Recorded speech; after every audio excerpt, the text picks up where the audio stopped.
क्योंकि बहू झूठ नहीं बोलती। सुधा और राकेश के 3 बेटे थे। शादी के बाद तीनों माँ बाप से दूर रहते और सिर्फ त्योहारों में आते। माँ जी, पिताजी, अगली बार आप लोग हमारे घर आइएगा।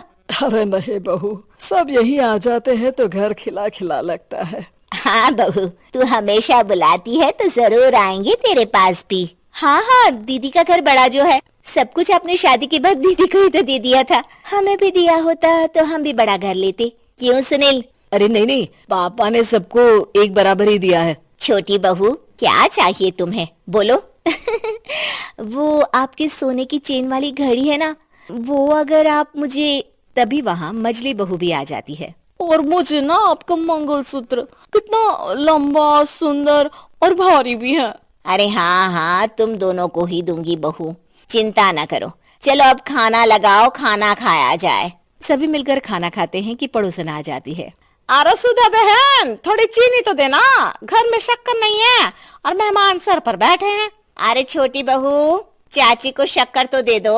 अरे मजली दीदी, आप दे दीजिए ना, मैं यहाँ कम आती हूँ तो मुझे पता ही नहीं है कि सासू माँ सारी चीजें कहाँ रखती है। और तुम, मैं कौन सा यहाँ रोज शक्कर फाँकने के लिए आती हूँ, मुझे भी नहीं है पता। तभी बड़ी बहू हाथ में चीनी की कटोरी लेकर आती है। चाची, शक्कर आप लोगों का बड़ा सहारा है माँ जी और पिताजी को, वरना हम लोग तो यहाँ रहते ही नहीं। आप जैसे पड़ोसी हैं तो हम निश्चिंत है। और जीते रहे बहू, आप तो ये घर पड़ोस कम परिवार ज्यादा लगता है। सुधा अपनी बड़ी बहू को देखकर बहुत खुश रहा करती थी। वो उससे अक्सर घंटों बात भी किया करती, लेकिन दोनों दूसरी बहुओं का भी वो समझती थी कि शायद छोटी है, वक्त आने पर संभल जाएंगी। समय आ जाता है जब सभी को वापस जाना होता है।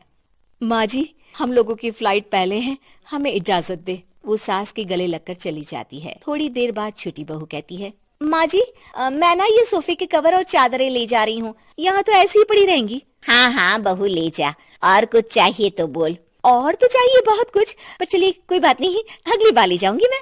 ऐसे ही मंजली बहू भी घर का बहुत सारा सामान ले जाती है। सभी के जाने के बाद सुधा राकेश से कहती है, घर कितना सूना लग रहा है ना। हाँ, और खाली भी।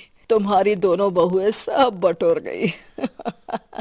अरे ठीक है ना, हम दोनों ही तो हैं, कितना सामान लगेगा, फिर उन लोगों की नई गृहस्थी, इतना मत सोचा करे। समय बीतता है। ऐसे ही हर साल त्योहारों में सुधा और राकेश के बच्चों की बहू आते और जाते वक्त ढेर सारा सामान पैक कर कर ले जाती। लेकिन कुछ ही सालों में सुधा का देहांत हो जाता है।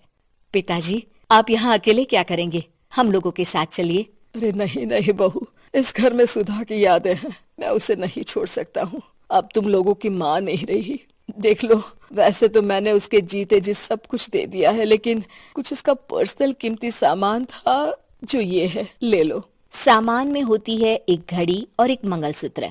माँ जी ने कहा था कि वो ये घड़ी मुझे देंगी। हाँ हाँ, पिताजी, माँ ने सबके सामने ये घड़ी सरिता को देने के लिए कहा था। उठा लो सरिता माँ की घड़ी। अब क्या था, छोटी बहू फट से घड़ी उठा लेती है। और पिताजी, ये मंगलसूत्र तो माँ ने मुझे ही देने को कहा था, याद है ना। वो सभी की ओर इशारा करती है। तू भी ले ले ये हार बेटा, कोई बात नहीं। मंजली फटाक से हार उठा लेती है। ससुर बड़ी बहू की तरफ देखते हैं। तुझे क्या दूं बेटा? पिताजी, माँ ने एक चीज मेरे लिए भी रखी है। सभी के कान खड़े हो जाते हैं कि आखिर सास ने क्या रखा होगा बड़ी के लिए। अरे माँ जी तो दीदी से प्यार भी ज्यादा ही करती थी, हमेशा उनसे बात किया करती। जरूर कोई बड़ी और अपनी प्रिय चीज दी होगी दीदी को। और देख लेते हैं ना, वरना तो हम भी बराबर का बंटवारा करेंगे। हाँ हाँ, कर लेना बंटवारा। लेकिन बड़ी बहू बताओ तो, सुधा ने क्या रखा है तुम्हारे लिए? अभी तो हम लोग यही हैं पापा जी, जब जाने लगेंगे तो बता दूंगी। बड़ी बहू के मुंह से ये बात सुनकर बाकी 2 बहुएं सोचने लगती हैं कि आखिर क्या है जो दीदी को सासू माँ देकर गई हैं। दीदी, ऐसा तो नहीं ना कि पूरे घर का आधा हिस्सा माँ बड़ी भाभी को देकर गई हो। तभी वहाँ ससुर आ जाते हैं। नहीं नहीं, ऐसा कुछ नहीं है। मकान तो तुम तीनों का बराबर से है। देखो, बड़ी बहू से तुम्हारी सास ज्यादा जुड़ी थी, न जाने क्यों घंटों बात किया करती थी। पता नहीं क्या देकर गई है उसे। और ससुर जी, आपको क्या पता, चालाकी से पूरे घर के पेपर में साइन करवा लिए हो, या फिर कोई छुपा गहना।